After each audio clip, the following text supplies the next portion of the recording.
Obtaining our low poly. In this chapter, in the form of a commented live demo, we will show the creation of the final low poly of our weapon, using the methods discussed in the previous chapter. As always, we start out each new modeling step with the cartridge, and the low poly is no different. We focus on optimizing the parts that have too much geometry, high polygon density, for their size. Blender's selection shortcuts are very useful here, so let's do a small recap. We use Alt-click to select loops, Ctrl-Alt-click to select rings, and we hold Shift to add to our selection.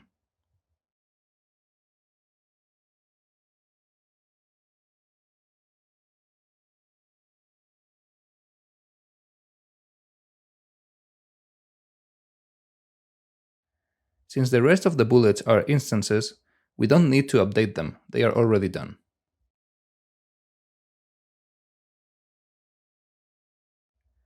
We now take on the barrel.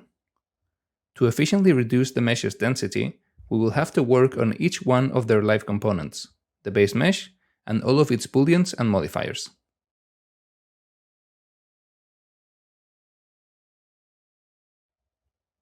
Starting with the base mesh, we reduce the edge count of this bevel modifier.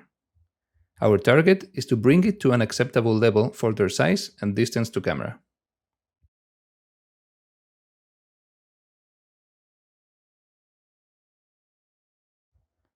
Then we do the same with each boolean.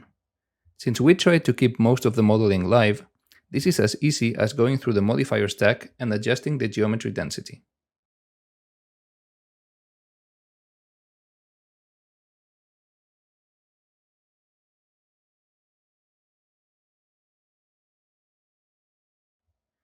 For the barrel geometry, and later for the cylinder chambers, we should take into account the number of edges of the bullet.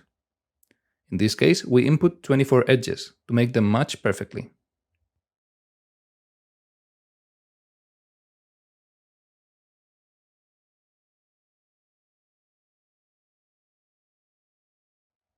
In some of these Boolean modifiers, a simple change in the edge number can substantially alter the overall shape of the mesh, due to interference with other modifiers. Anytime we change modifier values, we need to keep an eye out and quickly reverse these unwelcome changes.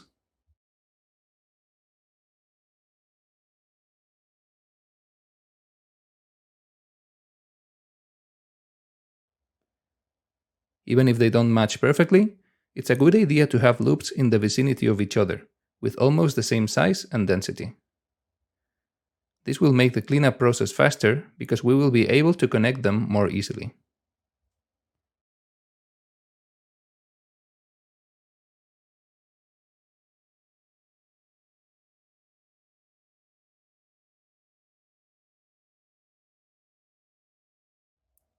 Just as with the bullet and chambers, we need to be conscious when choosing the number of sides of these cylinders. Later pieces will have to perfectly match them to look correct.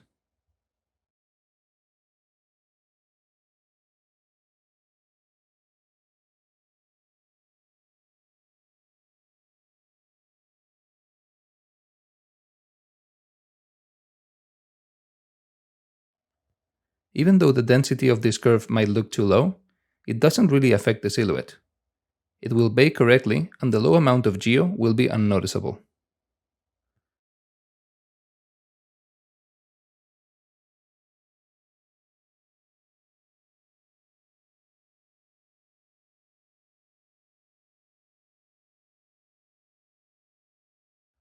We create a copy of our base mesh, move it to the low poly folder, and name it with the suffix _low so it is automatically recognized later when baking in Marmoset.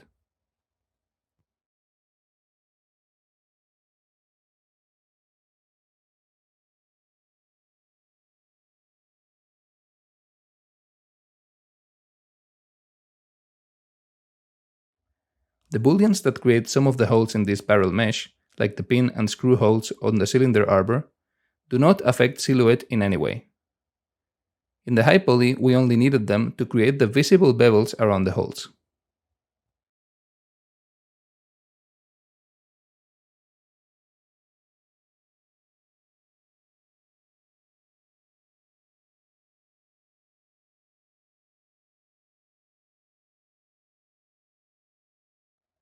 In the low poly, they can be completely gone, and the holes baked flat, saving a big amount of geometry and texture space.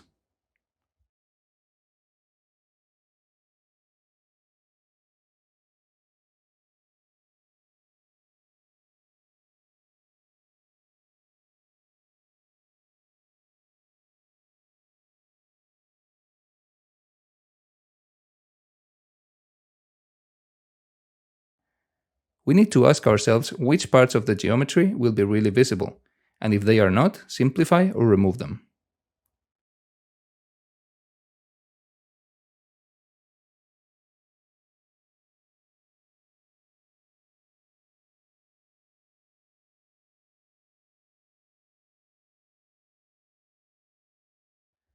As most of the geometry of the axle will be invisible inside the barrel, we cut and remove it to save UV space.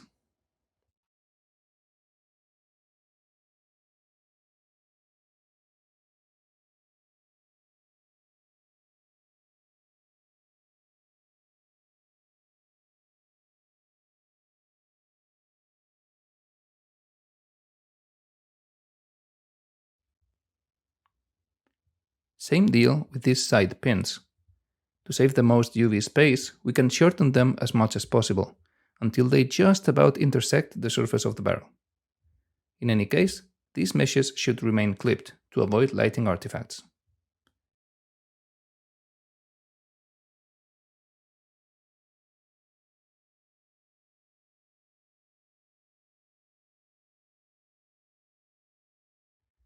When we are happy with the amount of geometry in our piece, we apply all modifiers by clicking Visual Geometry to Mesh, which is faster than collapsing them one by one.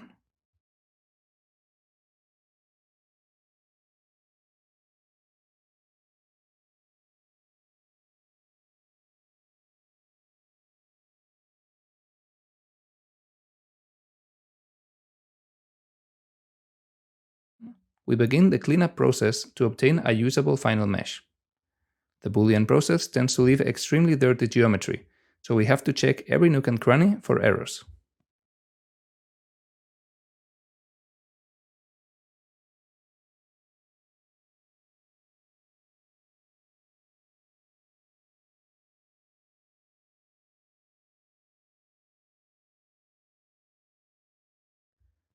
Look out for extra vertices, floating edges, double faces, faces inside the geometry, etc.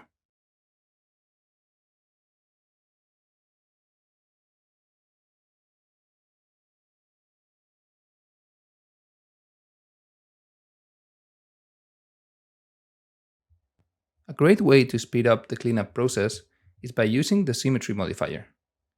For this, first we will need to cut through the entire mesh right in the middle axis, using the knife tool starting on the outermost vertex.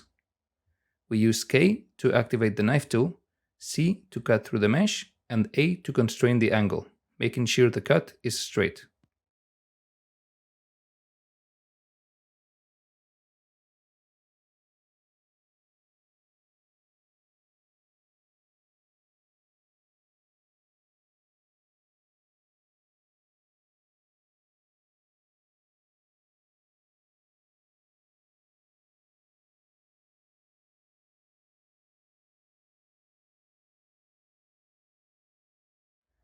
Once the cut has successfully divided our mesh in the middle, we select and remove one of the halves. Before adding the mirror modifier, we use this chance to better see the inside of the mesh and clean it up more efficiently.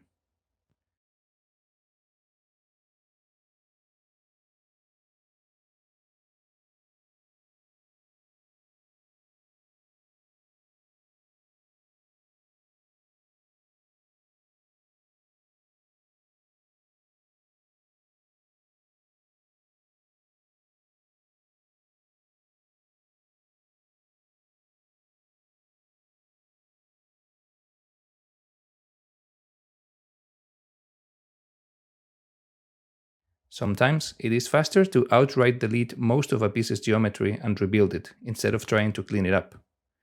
Here, we completely remove the middle faces of the barrel, which we can quickly remodel by extruding this strip of edges.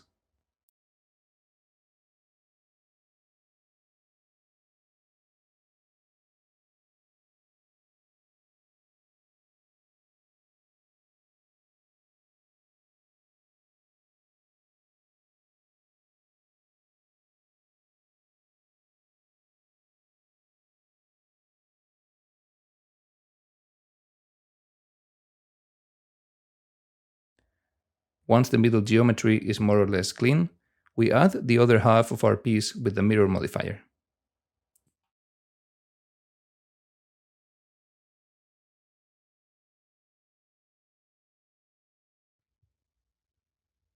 It's better to stay on the side of caution and not remove too many edges in the beginning. It is still a possibility to remove some of them at this stage if we decide they are too many, but adding more would have been a way slower process.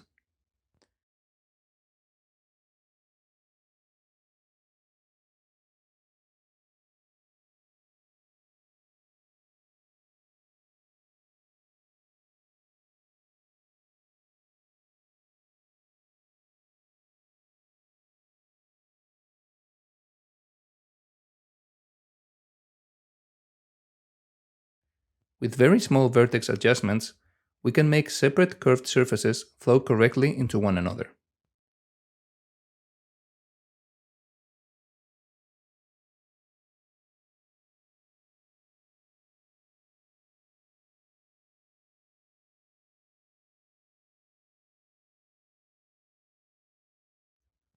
Again, we overshot the amount of loops needed in this barrel, so we remove some more.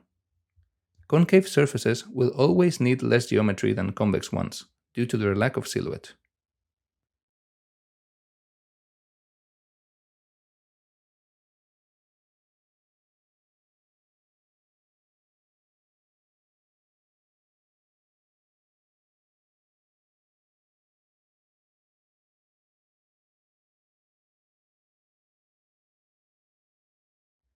We can triangulate big faces automatically using the triangulate command, or Ctrl-T.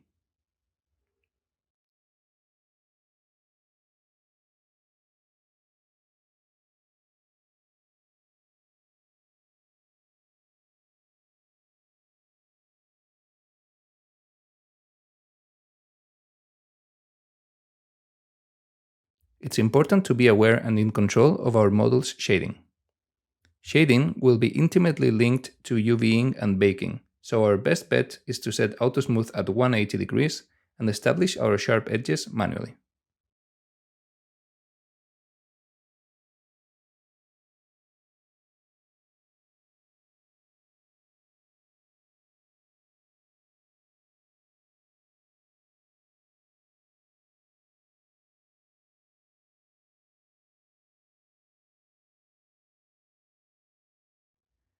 Having finished the low poly for barrel 1, we start with barrel 2.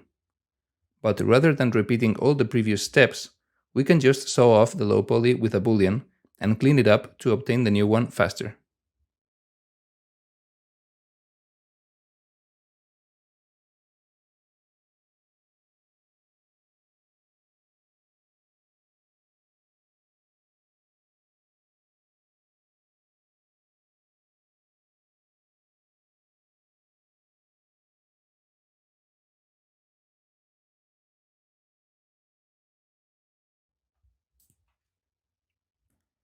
We now move on to the next piece, the cylinder. You already know the basics of low poly creation with live booleans. We will mostly follow the same pattern every time. First, reduce the base mesh and booleans by adjusting their modifiers. Then, copy and move them into the low poly folder before doing any changes to the modifier stack. Remember that we want to keep the base mesh intact to rebuild the high poly if needed. Next, collapse the meshes, clean them up, and remove redundant geometry. Later, define their shading by setting hard edges manually. Finally, we will hook parts to our existing animation nodes to check whether they work correctly in movement. For the rest of this chapter, I will be more brief. We will focus on the things we do differently in each of the remaining pieces of our weapon.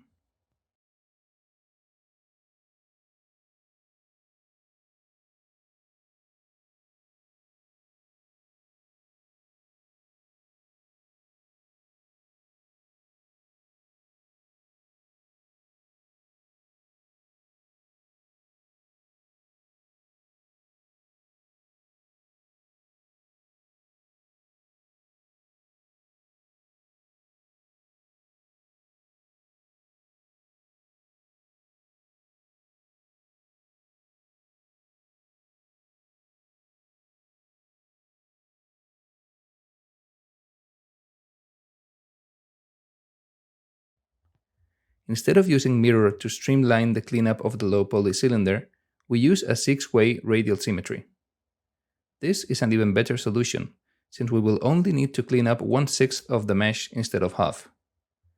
Just make sure to set the screw modifier to a value that is divisible by 6. Here, we single out one of the chambers for cleanup.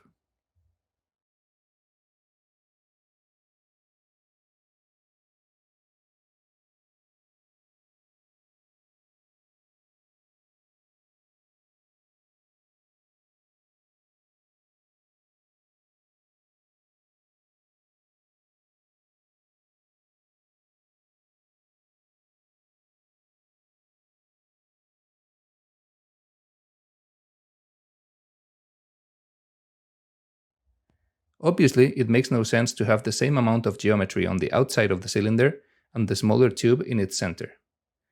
Because of their huge difference in size, we halve the loop count on the small tube.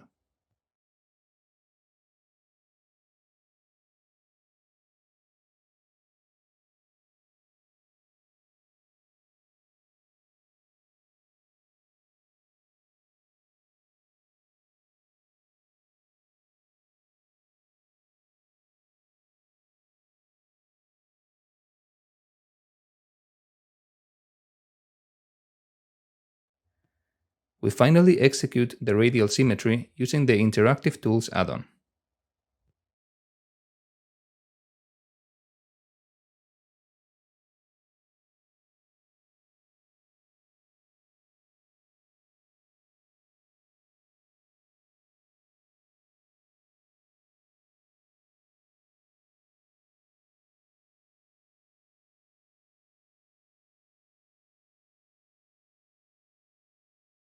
After some more cleanup, we collapse the symmetry and finish up the mesh.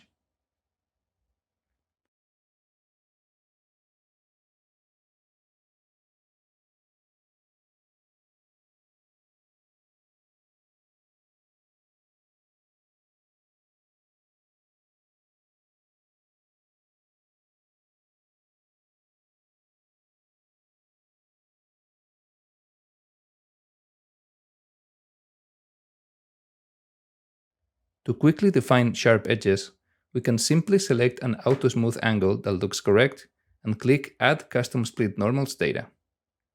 This will take the existing live shading and collapse it into sharp edge data. Finally, we clear the custom split normals and adjust auto-smooth to 180 degrees to ensure no more sharp edges are created automatically.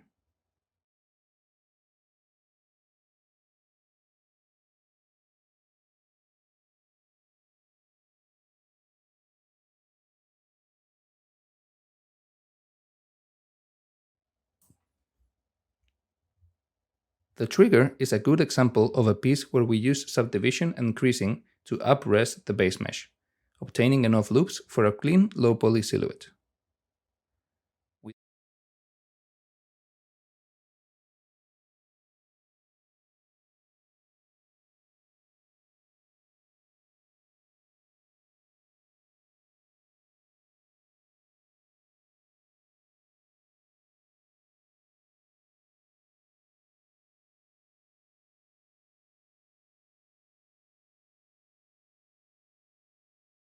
We then mirror, clean up the mesh, and remove unnecessary geometry, as we have been doing before.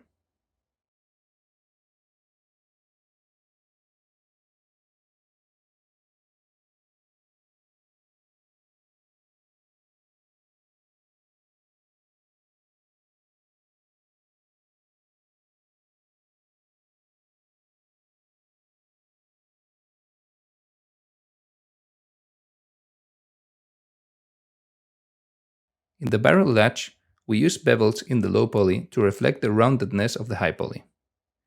Because of this, the shading in its peak faces will not look flat, which can become a problem later on when making LUTs.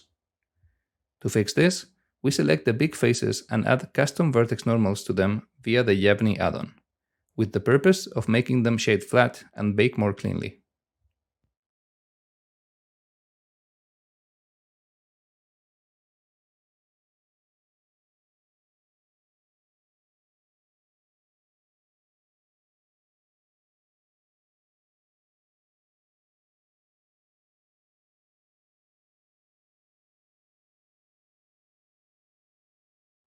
We have a small issue with the barrel latch screw.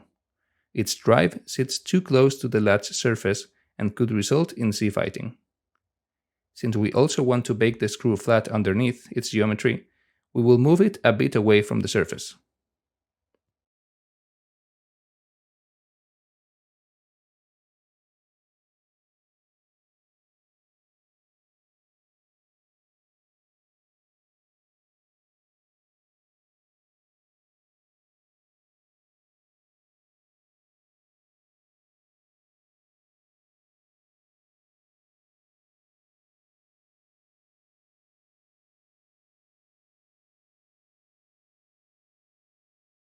For this to work, we also need to move the high poly screw to the new position. Otherwise, they won't match, and the bake will give us a noticeable error.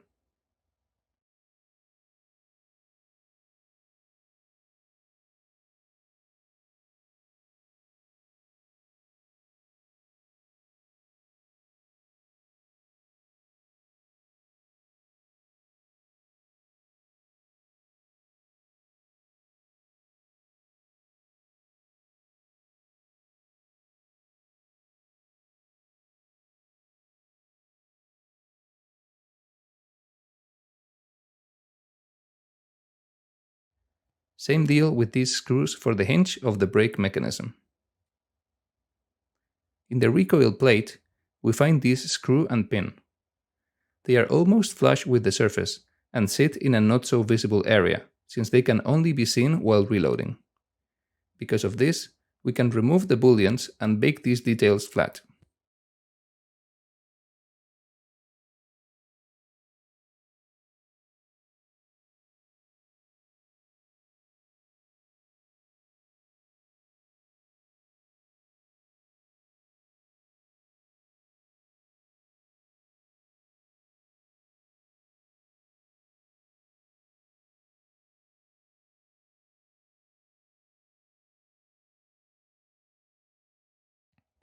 The process is the same with the side plate and its screws.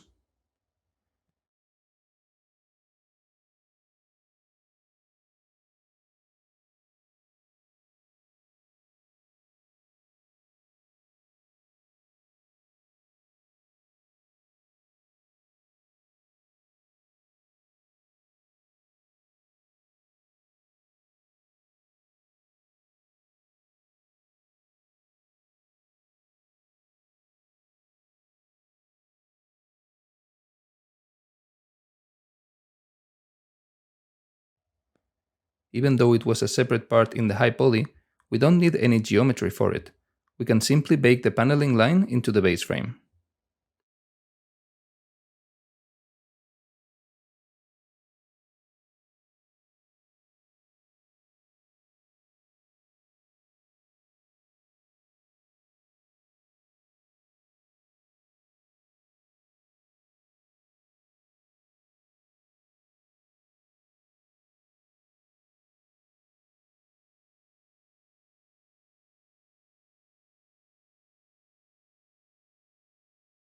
After optimizing the modifiers and collapsing them, a great way to get rid of unnecessary geometry is the decimate planar modifier. The ankle limit should be low enough that it only affects planar faces and not slight curves. Here, we use 0.1 degrees.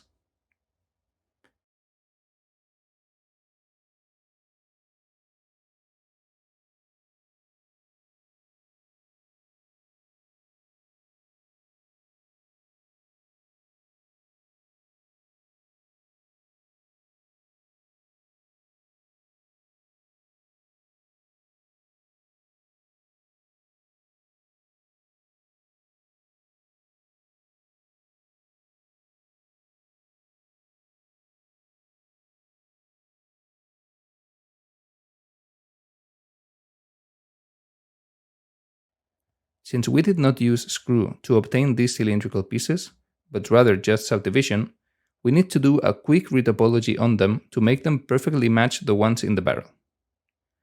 We can apply to it the same exact booleans to speed up the process.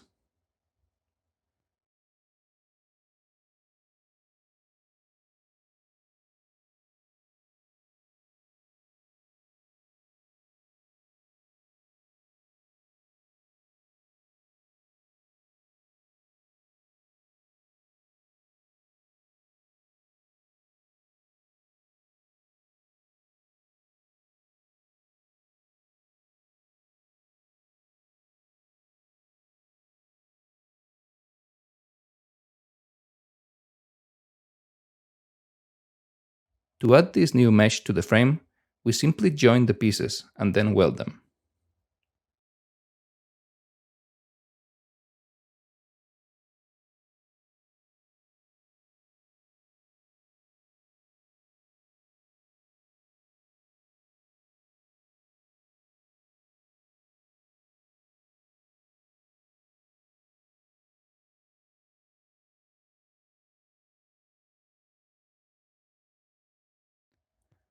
In many parts, we will need a greater density around the silhouette that we won't need towards the inside.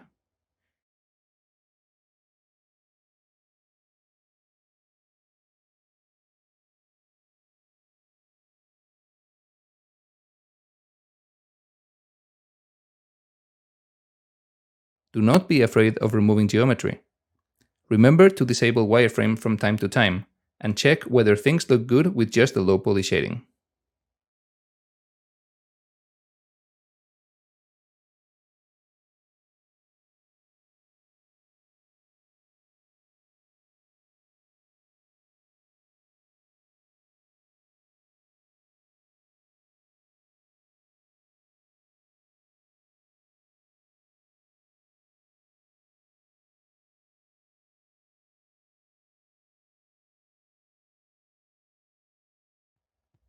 It might look like we are removing too much geometry here, but there are two things to consider.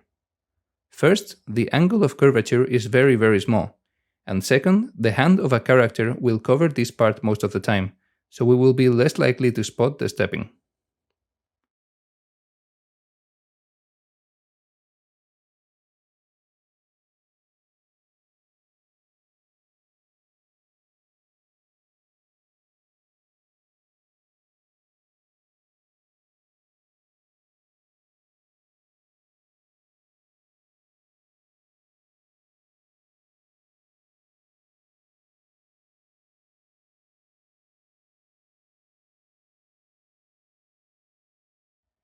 These big faces in the frame will sit behind the grips, so they won't be needed.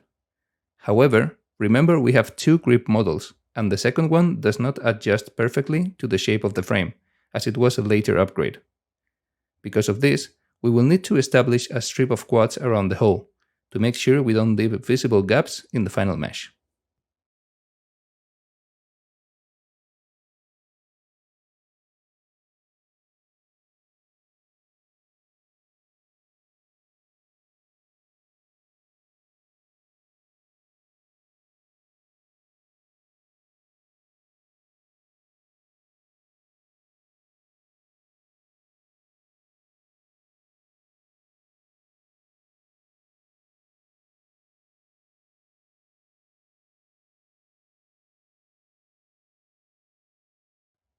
Here is the final result of Grip 01.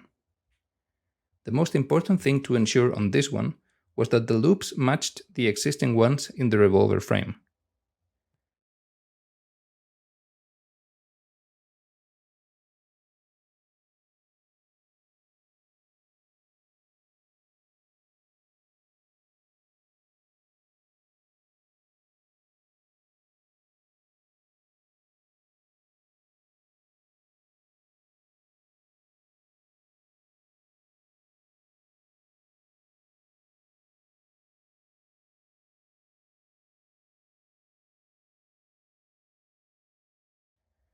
And here the result of Grip 02. To speed up the low poly process, I applied a mirror modifier, cleaned up half of it, and then added the big cylindrical boolean on the right side.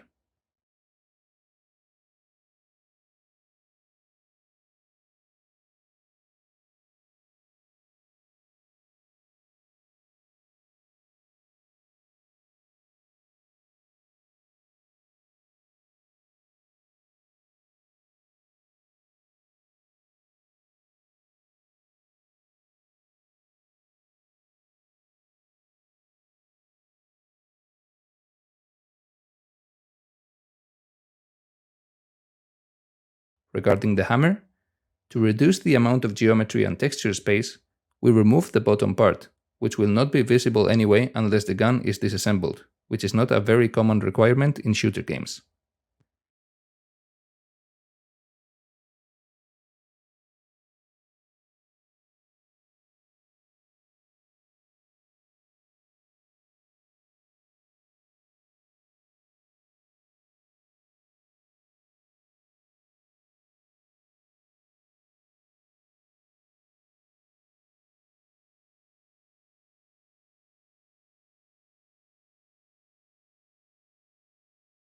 We add the hammer to the animation empty we created in the previous lesson to check how it works in all three positions, and exactly which faces become visible in each of them.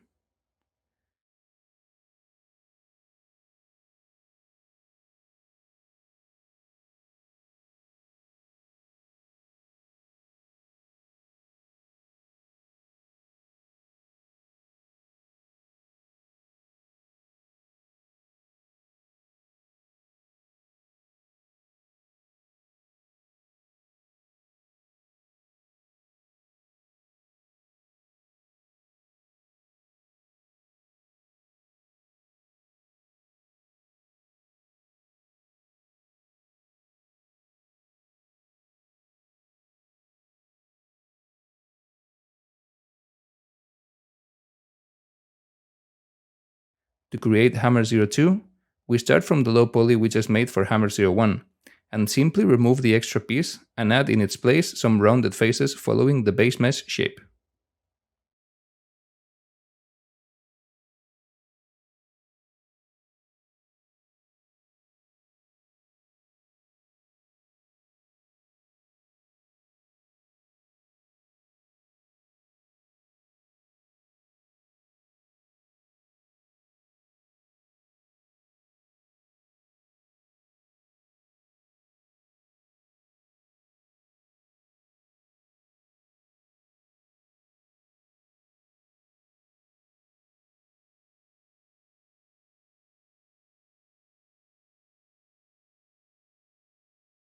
Here is the end result of the Mark II's low poly model.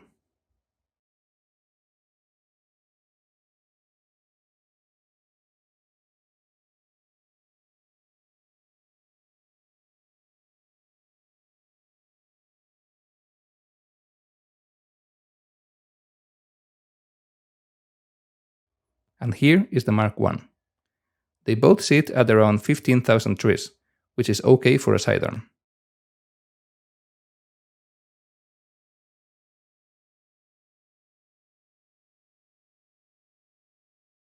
To finish showcasing our low poly models, we will hook up the rest of the pieces to the animation empties, like we just did with the hammers.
And with this, the low poly modeling stage is done.